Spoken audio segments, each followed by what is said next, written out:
Who is the most powerful Stark Skinchanger? They all have warging abilities to a greater or lesser extent, but how strong are they? Let's take a look. Hi everyone, this is Robert. Welcome to In Deep Geek. On this channel we dive deep into the lore of A Song of Ice and Fire, The Lord of the Rings, The Witcher and more. Welcome. This is another collaboration with the excellent History of Westeros. Please do check out their channel and podcast. In the first chapter of Book 1, the 6 Stark children each get a direwolf. Not long after, the Starks are all separated from each other, and some are separated from their wolves. But they each have a connection to their wolf, even when apart, and through them to each other. The issue is that none of them ever get any real training in this, so their skills, or the strength of their bond, is never really explored in anything like a systematic way. They often don't know what they are doing, so how are we supposed to know how powerful they might be? Well, let's start with confirmation from George R.R. Martin himself that they are all skin changers. He was asked a few years ago if the trait of being a warg ran in the Stark family.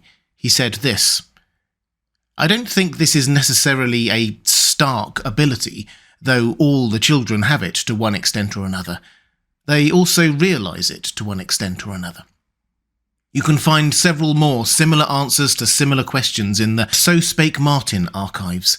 Basically, George has long been clear that all 6 of the young Starks have the ability to some degree or another, though their awareness of their ability also varies.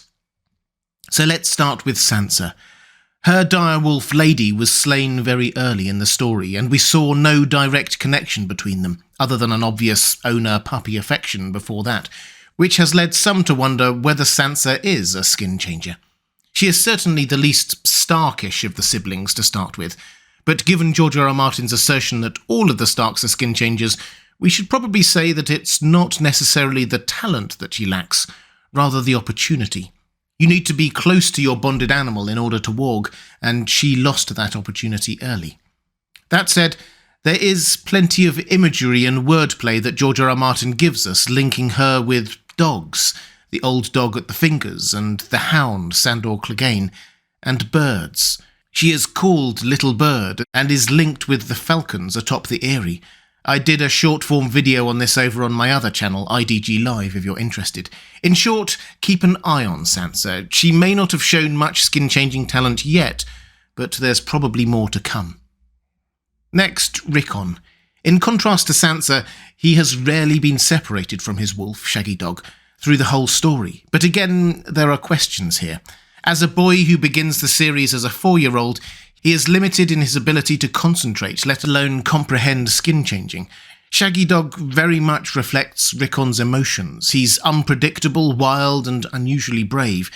That makes him a bit dangerous, in truth, but that's not untrue of a lot of canines, who are quite good at picking up on their master's feelings.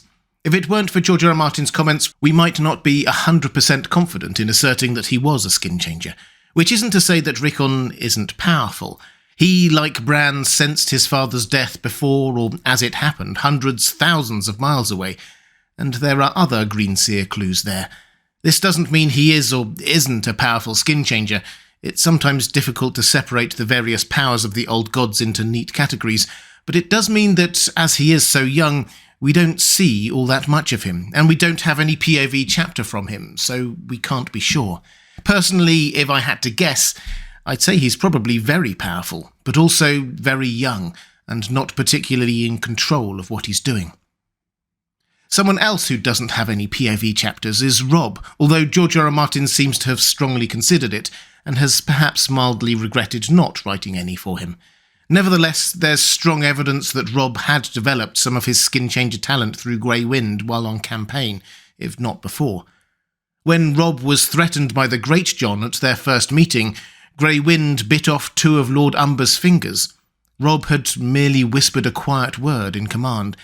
It's possible Robb had trained Grey Wind quite well by this point, but still, that's quite a precise result even for a well-trained hound, enough to protect and intimidate, but not enough to alienate an important ally. Perhaps the best evidence is Grey Wind's ability to sniff out hidden tracks for the army. Robb's host completely evaded the Golden Tooth, a strong castle that guards the road from the Riverlands into the west. Scouting out routes for an army while evading enemy sightings seems to go beyond what even the most well-trained dogs can do. In Varamir's POV prologue chapter, he informs us that dogs are the easiest to bond with, and that wolves are harder. That no man could ever truly tame a wolf, though he too was thinking of ordinary wolves, not direwolves. When Robb launched a surprise attack at night against the host of Sir Stafford Lannister, Grey Wind was unleashed on the enemy horses, causing great panic and chaos. Perhaps his training was sufficient to understand the commands in this case, or perhaps Robb's bond was guiding him. It was probably a bit of both. Then Grey Wind could sense Robb's danger at the Red Wedding, even when they were far apart. It's one thing for a wolf or dog to sense their master's mood when nearby, but they must have been hundreds of yards apart, if not more, during those fateful moments. And Robb is certainly perceived as a wolf by his foes. Let's not forget the tale told at the Merman's court, where the phrase put forth that Robb Stark himself turned into a wolf, a subtle reference to his abilities as a warg, perhaps. They meant it to be slanderous, ironically not realising how close to the truth they really were. All in all, I think it's fair to say that, as allies and enemies alike viewed Robb as almost synonymous with his wolf, the phrase even pinned Grey Wolf's head to Robb's dead body to mock him. The bond was very, very strong. Though without a POV chapter, we can't be completely sure how much was instinctive or trained, and how much pure skin-changing. Next up is Jon Snow, who seems to have formed a connection to Ghost before he even laid eyes on the white pup. Recall that, at first, Jon pointed out that there were 5 pups, 1 for each Stark child. He'd left himself out to make the count fit, but as they were riding away, Jon paused and asked if anyone else heard what he heard. No one did. He turned back and quickly found Ghost. In that moment, we were expected to believe that Jon's ears were merely sharper than anyone else's, which is not unreasonable. But later we learn that Ghost is an extremely silent animal, who never whimpers nor growls. Benjen calls him a very quiet wolf, and Jon responds, "He never makes a sound. That's why I named him Ghost." It's a subtle moment by George R. R. Martin that is perhaps impossible to catch on a first read, because we learn that Ghost is silent after Jon finds him. Yet, how could Jon have heard Ghost if he never makes a sound? The answer could very well be the skin-changer bond. Even Bran didn't notice, though to be fair, his talent didn't seem to emerge until after his fall. Jon has had a number of vivid wolf dreams since then, and it's become clear to him that he's seeing through his wolf's eyes. The most vivid example was the case when Ghost was attacked by the eagle containing the spirit of the skin-changer Orrel, whom Jon himself had slain. The eagle remembered Orrel's hatred, and even passed it on to Varamir when he took the eagle for himself. Though Jon has had many dreams of Ghost, he has yet to take active control, but it may only be a matter of time.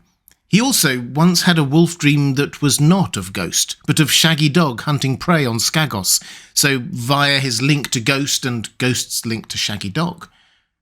Varamir Sixskins recognised Jon as a skin changer the moment he laid eyes on him, and also recognised that Jon is afraid of his own nature, that he would be a powerful skin changer if only he embraced who he was. Jon may need to remember the lesson that Tyrion gave him when they travelled to the Wall together. Never forget what you are, for surely the world will not. Make it your strength. Then it can never be your weakness. To be fair, Tyrion was thinking of traits more mundane like height and birth, not skin-changing, but the lesson holds. Still, the question might be moot, if not changed, because who knows how Jon's death will impact his powers, let alone his personality. I'll do a whole other video on this at some point, but the foreshadowing in the story strongly hints that Jon being stabbed by his Night's Watch brothers might be the kick he finally needs to properly skin change into Ghost. His human body is dead, so where else would he go? So we'll probably find out how powerful a skin changer Jon actually is next book. Arya is an interesting one, because she seems to have progressed even more than Jon has, despite being younger and having less contact with her wolf than him. Remember, she drove Nymeria away around the same time her sister's direwolf was killed. They've spent a lot of that time on different continents. Nymeria has stayed in the Riverlands, it would seem, building and leading a wolf pack of her own ever since. That pack has menaced the region, killing army horses and men. I'm not alone in noting that Nymeria and her pack seem to prefer Lannisters, Freys, or other enemies of the Starks to other humans, as if the direwolf understands who Arya hates the most. And why not? Arya recites her kill list every night before bed, and Arya's link seems strongest when she sleeps. As the story goes on, she often wakes from vivid wolf dreams. When Arya was fleeing from Harrenhal, she had a wolf dream where she was Nymeria, and slew 4 brave companions sent to hunt her and her friends. After the Red Wedding, Arya had wolf dreams every night. Nymeria tried to pull Catelyn's body out of the river before running off when men were approaching. Arya dreamt this as well and understood it to be true.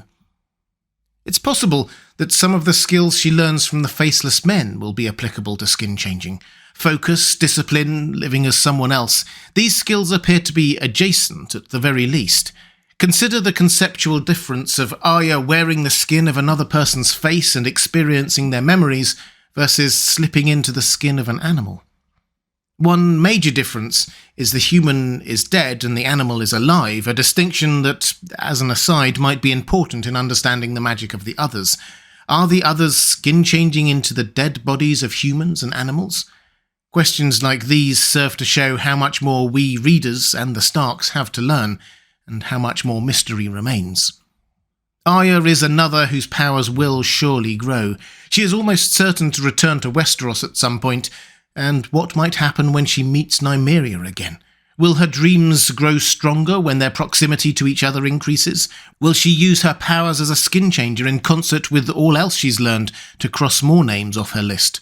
George R. R. Martin happily refers to Nymeria's superpack of wolves as Chekhov's superpack, meaning they will definitely play a role later. It's just a matter of what role. Furthermore, Arya has done something Jon or most of her siblings have not done, at least not yet. Arya has used her powers on at least one animal that isn't a direwolf.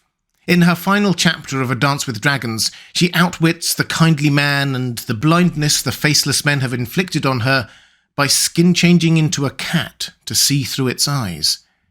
It's well known that when a person, or animal for that matter, loses a sense, they rely on their other senses even more and gain strength in that area.